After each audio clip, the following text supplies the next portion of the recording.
going on now? Well, it's really been from the past 3 years, starting, well, actually 20 years, but really intensely in the last 3 years when I did a musical and had some problems with the producer on that smear campaign that he orchestrated against me and my performance in this musical, and Actors Equity was brought in, and it was just turned into a whole fiasco. But really intensely for the last year, starting with these false arrests that started as a result in Santa Barbara, accusing us of horrible defrauding an innkeeper, and this was for a paid hotel bill, and it's escalated now to include property that we own in Santa Barbara, and we've owned it for 20 years and didn't know that we owned it. Turns out we never sold it. We thought we had sold it 20 years ago, but we just found out recently that we did indeed still own it. And so we went to look at the property because it's been abandoned for all this time. Nobody's really lived in it.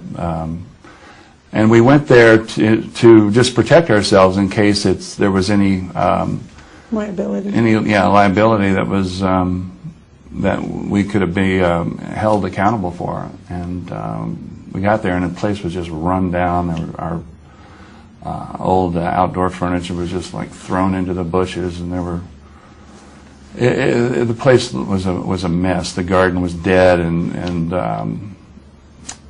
so we just basically spent about 5 or 6 days revitalizing the garden and cleaning up, and that was when we were arrested this last time for they accused us of vandalism. And the police say that you trashed the place, that you broke a mirror and hung a portrait of yourselves up, that you carved your initials in the mailbox, and it really wasn't your home. Were you in that home illegally, and did you trash it? Let me answer that. Can I answer that? Yeah. Okay, first of all, Santa Barbara County is horrifying. They're terrifying, they're corrupt, and they are truly out of control. And hopefully the Attorney General will be elected governor and will do what he did in Bell County and arrest all of them and wipe them out, because what they're doing, and this is sort of an amazing story, but when I learned a lot at immigration. When I was in one of the holding cells, I was with an Indian girl who had come from Sri Lanka, and she was missing her hand, and she had left war-torn Sri Lanka. And I said to her, first of all, why did she leave? And she said she couldn't take the bombardment of war anymore, and she was seeking political asylum, and she had left her boyfriend, her entire family, come here on a boat with 400 people. And I said to her, in your country, is it ever possible for a small corrupt faction of government to, in fact, steal the home and wealth of a wealthy person and then try and kill them? And she said, yes.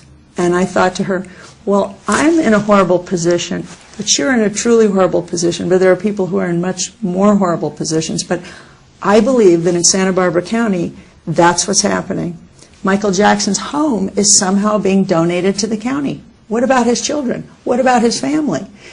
This home, after we were arrested for defrauding an innkeeper for a paid hotel bill, I knew instantly that there was fraud, corruption, and we had to figure out why this was happening to us.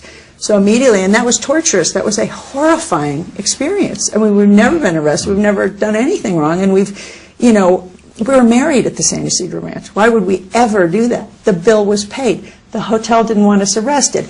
Yet the sheriff who had us arrested was retired. The DA who had signed the document to have us arrested was retired and missing. Lee Carter wanted nothing to do with the case anymore. So all of a sudden, after having us fraudulently arrested, everybody disappeared.